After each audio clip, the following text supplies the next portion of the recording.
Hey, hi, hello. This is Fantasy for the Ages, and we are your hosts, a father and son who sit down and talk about fantasy. I'm the son, Zach. And I'm the son. I'm the father. He just did totally different opening, and I'm like, what's going on here? What show am I on? I'm the Uh, father, Jim. Thanks for being I with thought it was us. As pretty clear I apparently said we were on Fantasy for the Ages. we try to keep this a little fresh and mix up the banter. All I'm gonna right, be entirely honest. I don't do it to keep it fresh. I do it to sometimes put you off your toes it because I think worked. it's really funny. It totally worked. So, how you doing today, Zach? I'm doing pretty good. I just twice in a row pulled one over you, both with something that I said before we started recording and here now as we have. So I'm on a roll. It's gonna be a sassy episode. How are you doing, Dad?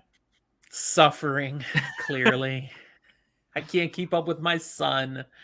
What else is new? The weather's nice, finally. I mean, it's been rainy the last couple of days, but now the sun's shining outside. I really should be out there. It's going to get up to 72, it says. Ooh, a nice high 72. Yeah. Sorry, I'm So, being hey. a Yeah, little I mean wanted to know there. what's your weather like? We're consistently hitting triple digits every day of the week. Ouch. And you wanted to live in Texas. I am aware, but Mom would be proud. I did not get sunburnt yesterday, even though I wore shorts. Oh, I don't like shorts. I don't wear shorts. I did. And I when didn't it's that burn. hot, shorts can help. So, there you go. Uh, what are you drinking? Currently, I have switched off of what I was drinking earlier and onto just some store brand original Cola Zero because I'm planning to probably Watching your drink more. weight? No, I'm planning to drink more later. So I figured I wouldn't during this episode. Okay. I know he said switched off, as we often do with these midweek episodes. This is our second recording today. So we did do something already earlier on the Wheel of Time. Now we're talking something totally different. I switched up my drink too, but I'm just a boring Long Island iced tea now. I mean, depending on who you ask, that's not boring. It's just boring because it's your default. And yeah, they're never a boring drink. And depending on who you get to drink it, it can be very not boring. Yeah, Mom's very not boring with a couple of those. All right. I don't have any notes here specific to share today because we talked about a lot of things earlier today. I think I'm ready to just get in some content. How about I'm that? down. I like content. Let's do it.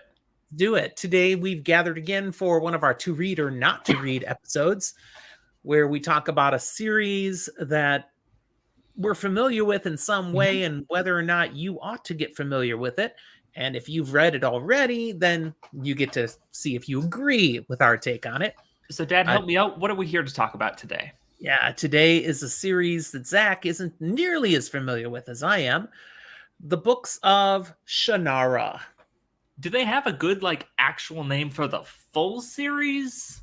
They don't really. They I don't. I So it's refer to just them as the Shannara. Shannara Chronicles because that's what the show went by, and I'm like, it needs something for And you everything. can't say that because of that stupid show. But yeah, just Shannara.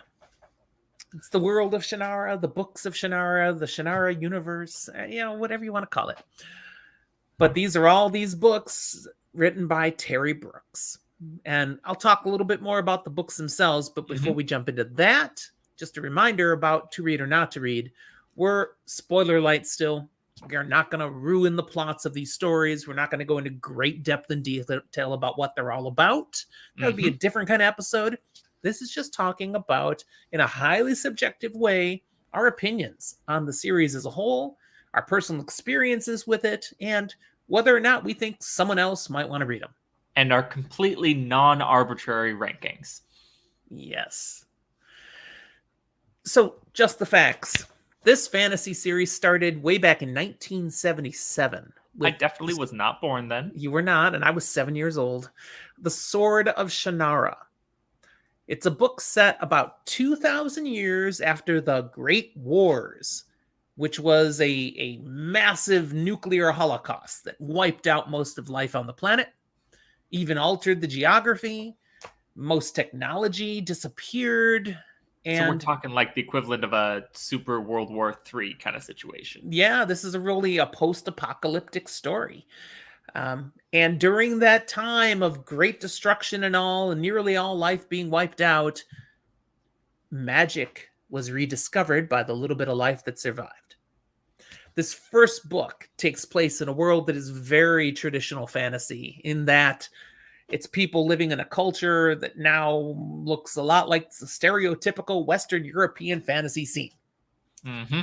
But there is much, much more to this series than just what you get in the first book. Speaking of the first book, Terry Brooks was just 23 years old when he first started writing this book. Still He older did, than me, but pretty young. yeah, and he did so in fits and starts over 7 years to get this book done. And then it took him another 3 years to finally get it published. So it was published when he was 33, but he started writing it at the age of 23 while going through law school. And according to Wikipedia, he did that partly to maintain sanity I while mean, that's dealing with fair. law school. Now, he attributes that he had been writing for years, all the way back to high school. He enjoyed writing. He tried all sorts of things, science fiction, westerns, different genres. He'd never really found anything that clicked. And it was here in law school he dabbled with fantasy. And he really got into what he was writing. Mm-hmm. And when he finally publishes it in 1977, again, he started it in 1967. In 1977, he publishes it, and it's a big success. In fact, it became the first fantasy fiction novel to appear on the New York Times trade paperback bestseller list. That's significant. It was published in hardcover and paperback at the same time. Yeah, I is there something specific about being a trade paperback? What does that mean? Talk to my dumb brain. Just your run-of-the-mill paperback, not It's some not big like fancy version or something. Just these paperbacks. Gotcha. I was wondering if it was like, is that specifically the name for the super tiny copies that you could like get airport copy things that are annoying to I don't read know. but great for travel? You've exhausted my knowledge on this already. Sorry. I was just curious. Anyways, want to give a shout out to Jason. Hey, welcome. Glad you're here with us as we're talking about Shannara today. Let's see. So he's got this first book. It is a big hit. He gets greenlit to keep writing, that means. Mm-hmm. And he went on to finish this initial trilogy with The Elfstones of Shannara in 1982 and The Witch Song of Shannara in 1985. Yeah. And both of which, in my opinion, are far better than the first book. Mm. But that trilogy as a whole, again, commercially successful, the foundation for the rest of the series that he will go on to write. And I mean, almost everything you need to know for the rest of the series is laid out in these first 3 books. Most of it in the second and third book. Not that there aren't more elements that will be added over the years, but the core of this series is laid out here by the end of that first trilogy. And then it keeps getting developed and played with more for how many more books? Well, I will get to that. Because this trilogy allowed Terry Brooks to set aside his law career and commit himself full-time to being an author. Because he made money, and it was good. So he goes on to the next books in the series, which is a 4-book sequel series called The Heritage of Shannara. Then he goes and writes something completely different. The Word and Void trilogy, which I read, had nothing to do with Shannara, just more of almost an urban fantasy tale. But I enjoyed it. Or was it? Well, that's the thing. Later on, years later, he writes another series, a prequel series to the original Shannara trilogy called The Genesis of Shannara that ties the Word and Void trilogy into the Shannara universe. So it is part of the whole series in a way that actually makes sense. Now, there's arguments. Did he shoehorn it in? Yeah. Or did he mean it all along? Or was it a retcon that worked out? But they count. Yeah, I don't know. But doesn't matter because what he wrote in the Genesis of Shannara does make it all fit in a seamless, logical way now. So it's all good. When he keeps writing these books, then he's got three more novels that are prequel, and then 16 more Shannara books that advance the story into the future. In fact, he goes over hundreds of years in the Shannara series. And it gives him the chance to show how science and technology advance again while the magic fades in its importance, though it still continues to play a role all the way through. When the series finally ends in, well, with the Fall of Shannara series, another 4-book series, and the last book called The Last Druid came out in 2020. Yeah. That's a It bit really of a doesn't time end. between these. Yeah, it doesn't end the story. It just ends what he writes about it. It's an ending. The Last Druid is an ending, but it's not like, and nothing else could ever happen. It's not that kind of ending. It's just, here's where I'm stopping.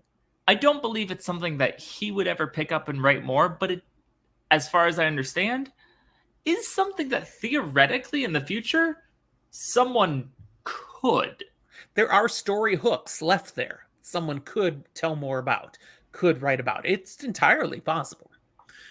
But Brooks decided to conclude his storytelling here. So you do the math. First one in 77, last one 43 in 20. years. 43, yeah.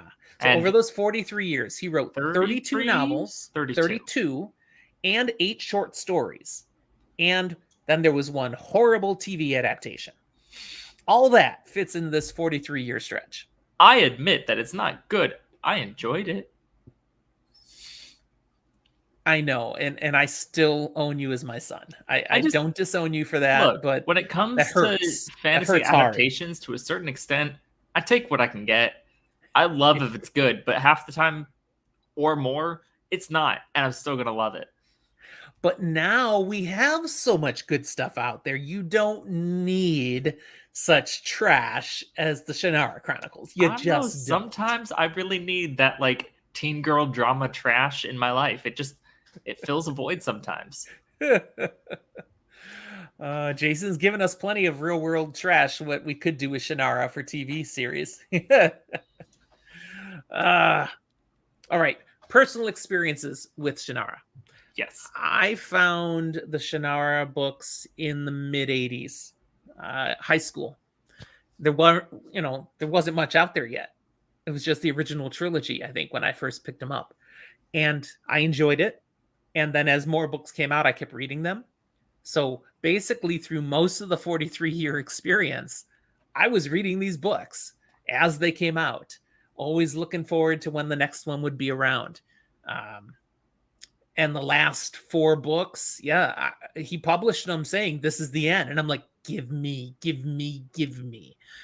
So totally enjoyed the series, enjoyed the ride. My feeling as I went along with it was sometimes it was amazing and sometimes it was okay. But I was never like, that's it, done with this. These are stupid books and I don't want to read anymore. I never felt that way anywhere along the ride. Some amazing characters, things I definitely enjoyed, and I always wanted to know more. What's next? Where is he taking it? What's going to happen? So yeah, mid 80s to 2020. That's my experience reading the series. How about you? I have a smaller experience in that I have not read the whole series. I do plan to, but it's really big. So it's a big commitment when I've got a lot of other things to read. I don't think it's in my next like top 16 books I'm reading, with some of those being paper and some of those being audio, but it is like, I don't know, 18th or something in the list. I think you've talked about at some point it might be something for like I'm planning audio. to do them as audiobooks at this point, I think, just because it's so big. But I did start and try reading one of these. If I remember correctly, my middle school days, like 4th, 5th grade, I think it started in 4th. I started trying to read some things, and so like I read The Hobbit, loved it. Started trying to read The Eye of the World then, and couldn't get into it. And then jumped over to the Inheritance Cycle, what was out of that at the point, which was Aragon and Eldest, and I read those, loved them. And then I jumped back, and I think at that point was when I tried reading the first Shannara book. And I got about 4 chapters in. That's about as far as I got reading it. I was like, eh. And I think for me, it was my 10-year-old brain didn't like something that was written and then published in the 60s to 70s. It just, my brain wasn't there for it yet. I do think I would enjoy it, but I just couldn't get it. The first book was truly a first book. Even though Terry Brooks said he was writing since high school, this was his first real book, first thing to be published, to get out there. And he wrote it over 10 years. So he was developing his skills at what he was doing as he went. And I think it shows in the first book, which is why I find the second and the third much better, because he was able to commit himself. I'm just going to write this book. And it's really interesting in a funny sort of way. The way that first book starts, plot-wise even, setting-wise, is disturbingly similar to how Aragon starts. They look almost identical. And so when I just read the one and then move over to this other older version, basically, I was like, I just read this. Why would I read this now? I just read it. What? And so I didn't. It's always been on my list then, but it's never been something I've gone back to. I did watch and enjoy the show, even though it is very different. But it, to an extent, as much as you're going to hate me for it, I think gives a good little taste of what's the world of Shannara. Does it give you what's going on and all this or whatever? No. But does it give you a gist of what's the vibe in the world? It gives you that little bits of world building? I think so. All right. I give you, it gives you a taste. I won't argue with that. Now, general strengths of the series, something I will say here ties into something that Jason had just dropped in the Discord. I believe, especially the initial trilogy, does a nice job of picking up the kind of fantasy style that Tolkien had laid out, and to bring it into another fantasy world. There's a lot of similarities to some of the type of story and the type of characters he's bringing. We got the big wizard, mysterious character. We've got the different races that are involved. We've got clear good versus evil going on. But he brought some new twists to it for sure. And some of those twists, honestly, I don't want to reveal in case there's people who might be inspired to go out and read this stuff. Fair enough. Because you discover these things as you go. And I would not want to ruin some of these things. But he definitely has his unique aspects to some of the same traditional tropes that Tolkien had established. And I think he does a nice job of bridging over to where fantasy is going to go, especially like when we get to Robert Jordan. He's bridging the gap a little bit. He wasn't the only author doing it, but he was a very popular author who did it. And I think that's a definite strength of the series. From my understanding, the Shannara books feel like they encapsulate the transition from beginning origins of fantasy to it's starting to get a little formulaic and tropey. And so you have to try and figure new things. And so like the beginning books and chunks, they are a little formulaic and tropey.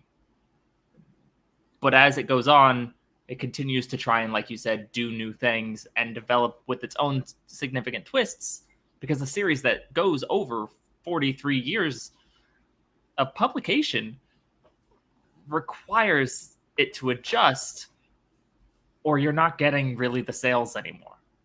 Yep.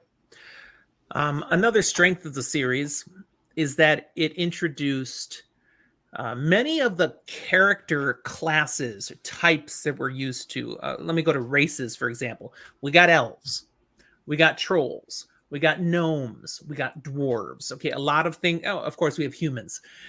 We've got a lot of ones we're very familiar with. But these are not your Tolkien trolls. These are No, not your Tolkien dwarves. These are it's not your reimagined, Tolkien gnomes. These are your Tolkien elves, kind of, kind of. but not. It's a little different. Okay, so he brings some freshness to it that I think is really cool. Another element I love of the series that I think is a strength, and I alluded to it in the facts this series, what he does with technology. That he's taken them way back in time, uh, evolution wise, of how humanity had progressed. But then he does these stories over hundreds of years, so you get to see progression again. And where they are at technology at the beginning versus where they are in the final series, they've really come a long ways, and that journey impacts the stories that are told. Now, I will That's a strength. say, you mentioned something there that actually, from my personal reading experience, is a weakness, just because it's a distaste of mine. And that's when individual books, not even chunks of series, but individual books have large time gaps. And you sometimes get some of the same characters and get to enjoy that and see the development. But other times, you're constantly having to shift which main characters you're interested in. Um, and it can be Uh, difficult. I am aware that not every character, some have the longevity through the series, but some quite literally are your main character for like a book. this series does not have a main character. This Mm-hmm. series has a main family. Yep. That's where the name Shannara comes from, because there is a Shannara bloodline. That is what we follow all the way through, with some minor exception for the prequel. But that's really what we're following here, and where that bloodline goes all the way through. That's kind of unique. It is unique You do, and interesting, but for me, often, if I like a character, I want to see him in the next book. And that's not necessarily this series. now, thanks to magic, he does find a way to bring back some favorite Some characters favorite over characters. series, over gaps of time that shouldn't be possible.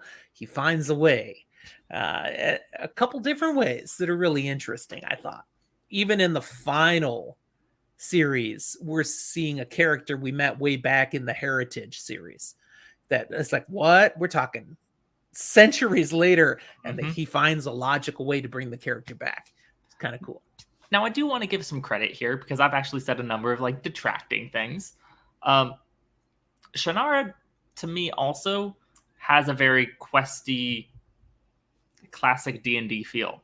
Mm-hmm. But important to mention, was started working on it in 67, published in 77. These books, at least for their starting creation and then actual publication, predate D&D, let alone its popularity. Yeah, So the I give the it credit for initial birth making of that it. You're completely quest right. thing there Yep. in that way different. Mm-hmm. It didn't copy something else popular in that way, unless you count Tolkien, but that's all fantasy. So Now let's talk about weaknesses. You already are saying time jumps. I think it's impossible to write a book series that goes over 32 books without some time jumps. I You just agree. can't tell a story that's long, that long. Can't do What it. bothers me is that the jumps are not between the series, it's between each book in the series sometimes. No, not well, Literally, the yes, but first three go 3 different generations. my memory says though that that's pretty much the only spot that happens. The other chunks, they're more together. That's why they're a chunk. He Again, the learned people didn't initial like it. trilogy, that's where it was a little, he's introducing this whole thing. So you're right. Each book, there's a time jump of significance.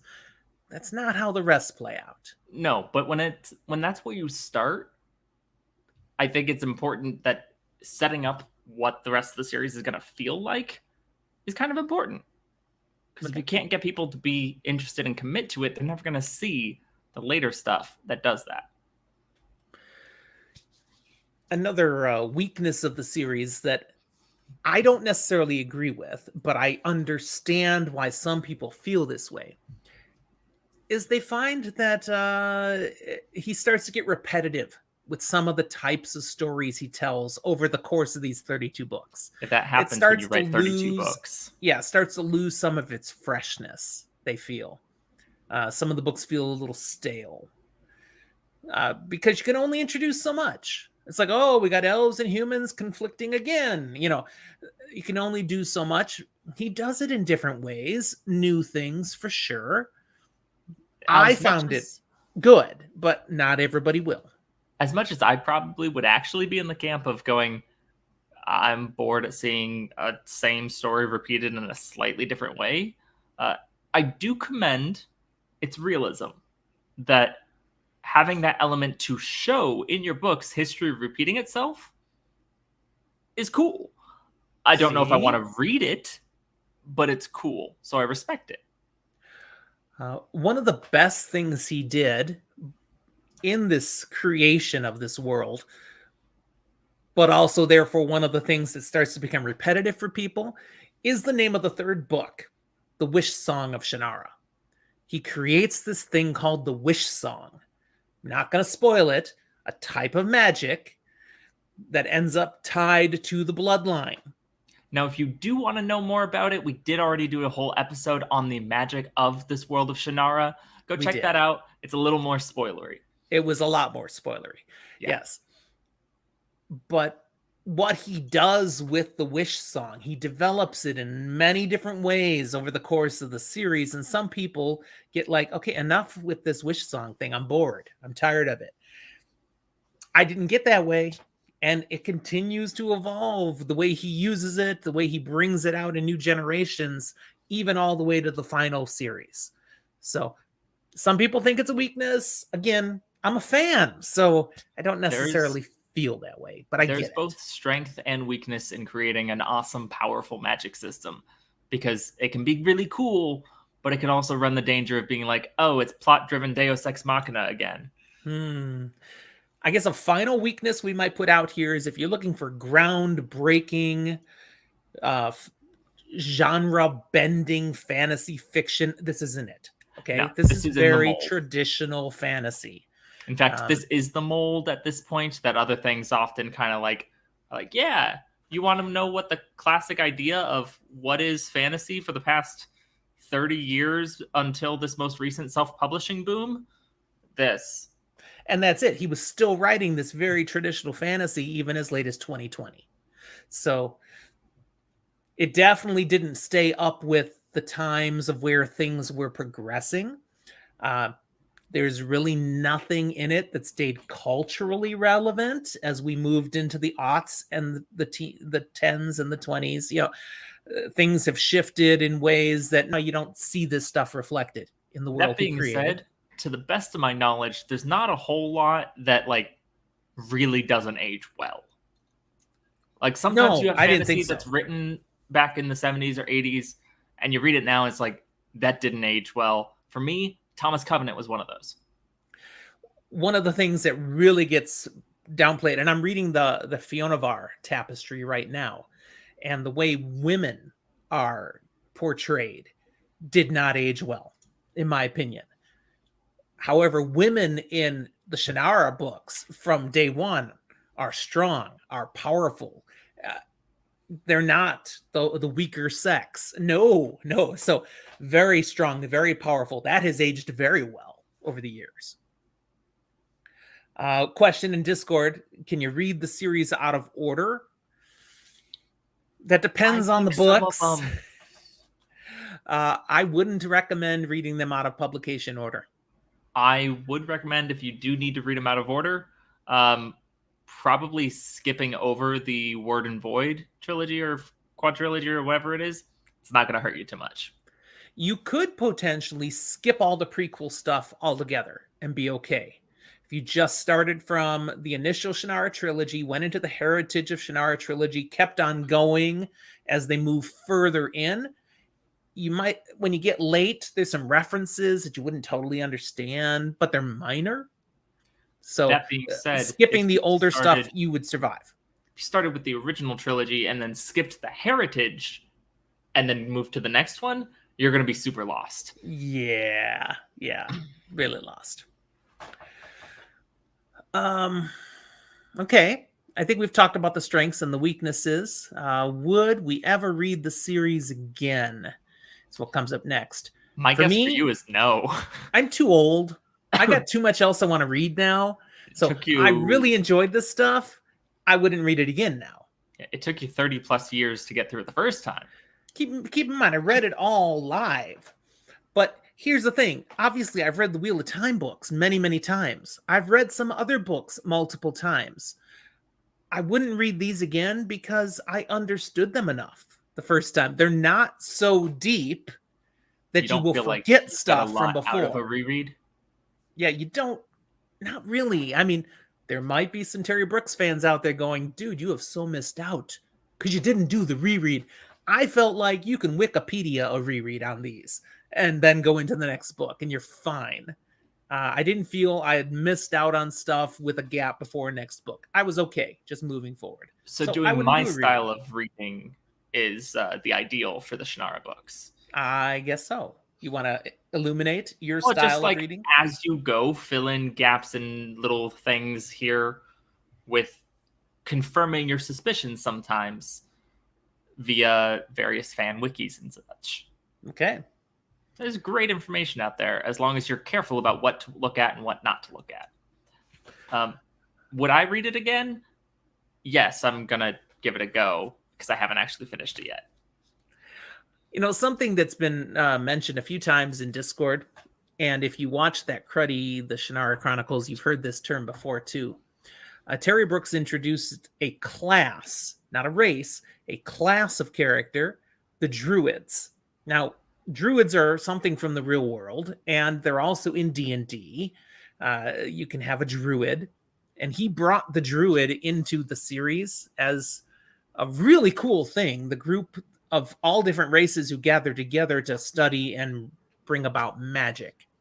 His So, druids really feel kind of like the real world analogous druid, but also mixed with the D&D idea of wizards. yeah, in some ways. So I really like what he did with druids.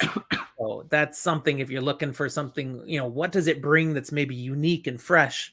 What he did with the druid order is pretty cool and stays as a tie-in, a through point throughout the series. Okay, rating scale 1 to 100. How would we rate this series compared to all the rest of Mhm. fantasy fiction we've read? Now, of course, you haven't read much of this yet. Therefore, I'm going to give a score and then say that I'm also going to be probably giving an updated score in the couple years when I finished it. Okay. Simply because I started it, couldn't get into it. I know there's something there. I know it's not bad, but I can't give it a good score. I can't with what I have. So it gets like a 40 for me. Oh, wow. I mean, quite Wow. literally, I could read 4 chapters and then I had to stop. I think that has more to do with me than it. But at the moment, I can't give it higher because I truly was not able to read more when I tried. I think it's Perhaps worth 40 is more. generous then with how you came off on that. I think it's worth a lot more than a 40, but I don't know where above that I'd put it yet. So I would give it an 80 because it covers such a breadth of time, all that he did with it, all he took to it, all the different stories that he built into it, and yet the through points that go all the way through. And I just enjoyed it. I enjoyed Shannara all the way through. So for me, it's strong.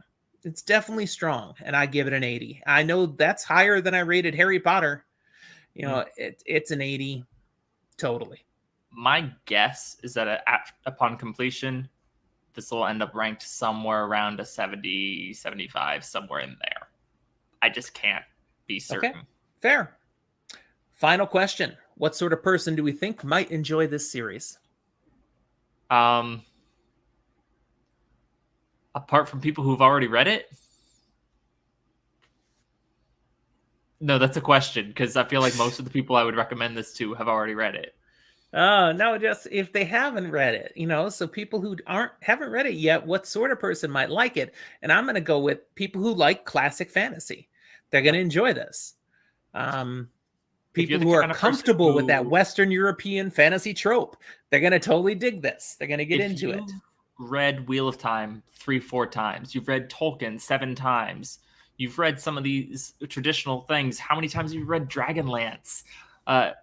If you love it, but you pick up some modern fantasy and you're like, I don't know, this isn't really doing it for me. I want to go back to the good old days of fantasy. Absolutely, Shannara. because that's Shannara. exactly what you're getting, and you're getting a bunch of content in that vibe. Yeah, you have years of reading ahead of you. Jump into it. If you're looking for grimdark, nope, it's not there. If you're looking for things that seem to really reflect culture today, nope, it's not there. If you just want some comfortable fantasy to slip into, escape, and enjoy, If you want, and and nothing that's going to probably offend you too horribly, here you you go. said it very well. Classic Western epic fantasy.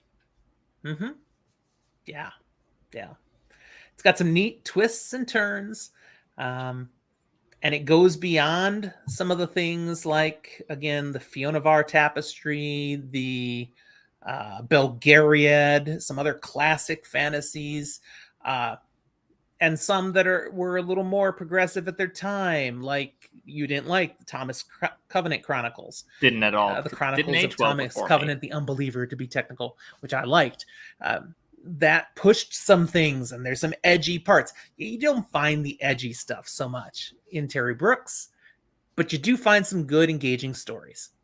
Characters you can enjoy, and often endings where you're like, yay. Not that it's always happy endings. Don't let me mislead you.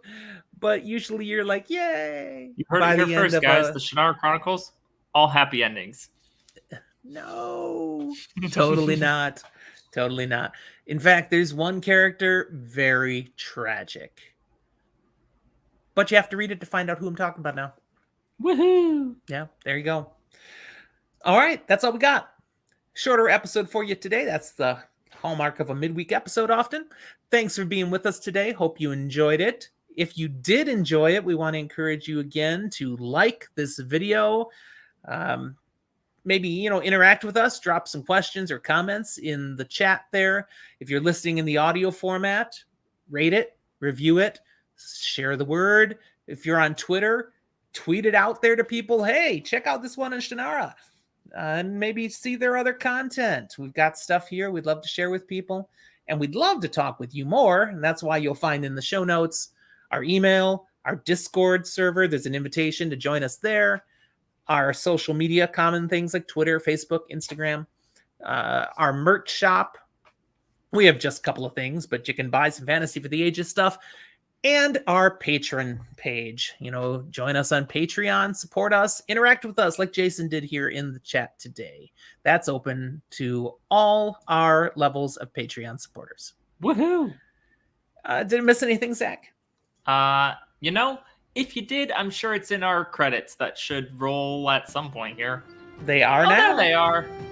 I was already looking to push the button as you started talking. You thought I was going to maybe forget again. See, I'm just glad you went through it ahead of time, so we've talked through all the things if people wanted to turn it off. But just in case we did forget something, it's right there. Absolutely. Right over there. Of course, Jason in Discord can't see that because it doesn't show up in Discord. It only shows up on the YouTube video. But he's already a supporter. He knows how to interact with us. Jason, thanks for being here. It was fun to have your comments be part of what we're doing here today. All right, that's it. Talk to you next time, everyone. Bye.